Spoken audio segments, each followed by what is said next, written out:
Hi, welcome to another edition of our Paterno Presser. Cory along with Neil Rudel just got finished with Joe's press conference leading up to Iowa. Hawkeyes have really given Penn State a lot of trouble over the years, Neil, winning 8 of the last 9.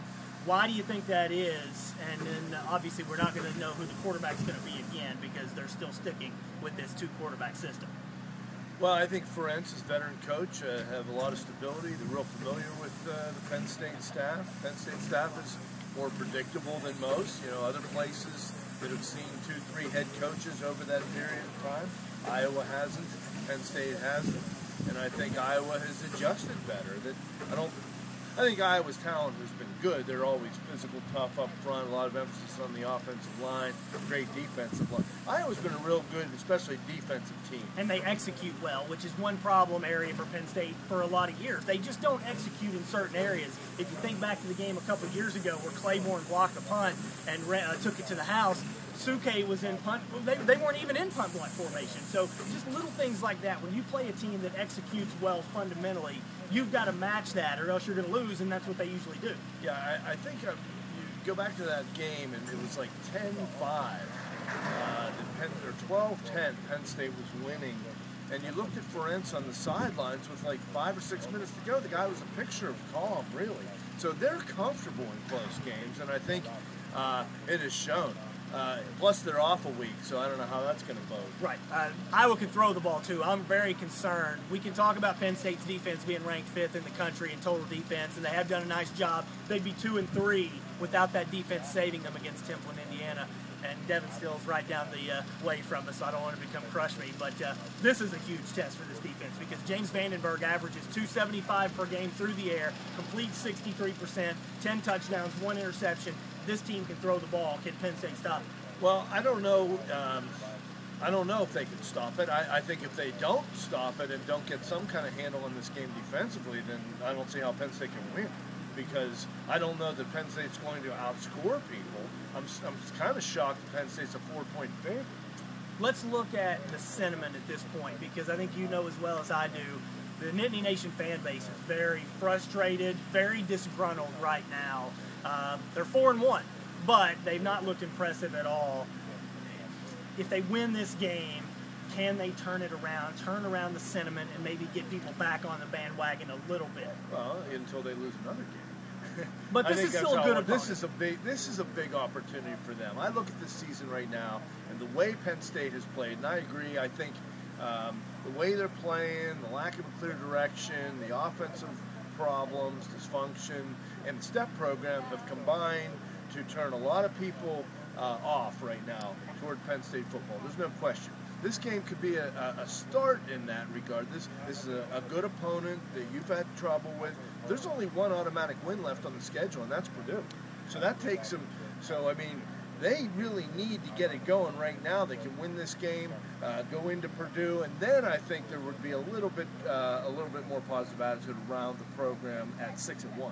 I wrote the column, the conflicts of interest column on Joe and Jay. I strongly believe every word in that. I want to thank everyone who's reached out to me. The outpouring of response has been incredible, but it does show that that outpouring of response, Neil, there is clear frustration with Joe, with Jay. You were here covering them in the dark years in 03 and 04, and there was a strong push for Joe to be finished after the 04 season.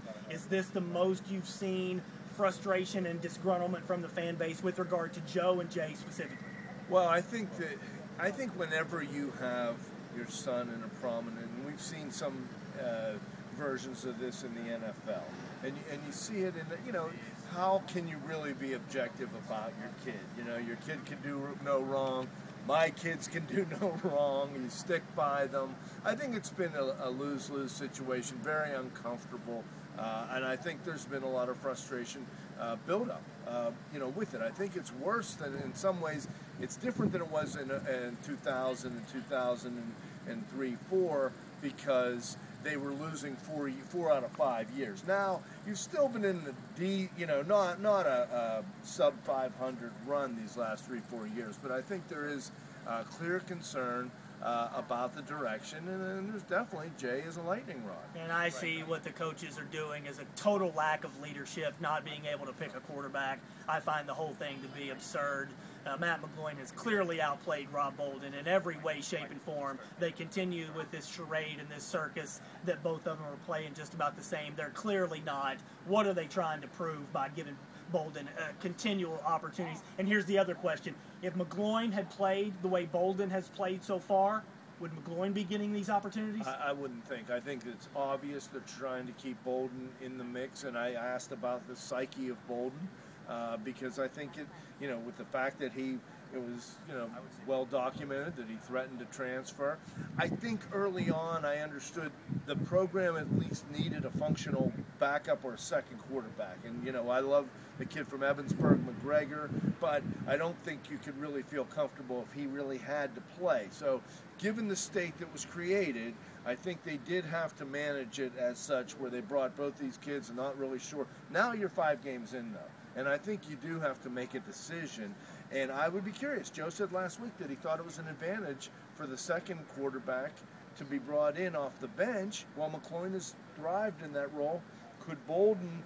What would happen to Bolden in that role, and how would McGloin perform as a starter? I'm kind of anxious to see whether they would move that way. It doesn't sound like it. Got an email from a reader, said he was in Bloomington after the game, Neil, saw the players getting on the team bus. I can't confirm any of this. I'm just passing along what an onlooker said on the team bus, going onto the team bus on Saturday, that Rob Bolden's dad went up and had a conversation with Jay after the game.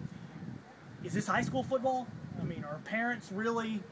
Should that really be the case where after a game, dads are allowed to be picking the brains of coaches?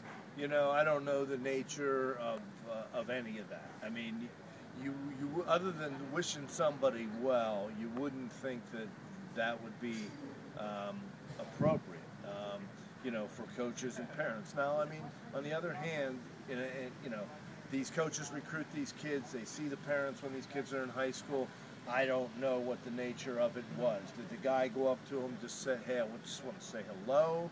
Did he actually stalk him down? Who knows? I don't think the whole thing has been an overly healthy situation. And I wonder, had they not started Bolden last year, how it would have evolved. Penn State's favored in this game, which is maybe a little bit of a surprise, 2-3 points, depending on the line. I thought Iowa might be favored by a point or two, but it is at home. So what's your score? I picked Iowa 17-14. I just don't have enough confidence yet in the Penn State offense against a team that's really had their number. And I think the state of Penn State football has become, if they win, you're pleasantly surprised. And I'm going Iowa 23-13. I think Vandenberg's going to have a pretty big day. Penn State secondary has not proven itself. Dan Lynn is doubtful, Joe said. So I'm just not sure they're going to be able to stop Iowa through the air. So 23-13. But I will say this. As critical as everybody's been, and as frustrated as everybody is right now, if they win this game, do you remember the Northwestern win in 2005? They were way down. Nobody thought that team was all that good. That win got them on a roll. I do think if they were to win this game, not that this is a great team, but this could be a springboard to maybe a jump start, at least through Purdue, Northwestern, and Illinois. I agree. I think it's a must-win. All right. For Neil Rudel, I'm Cory Geiger. Thanks for tuning in.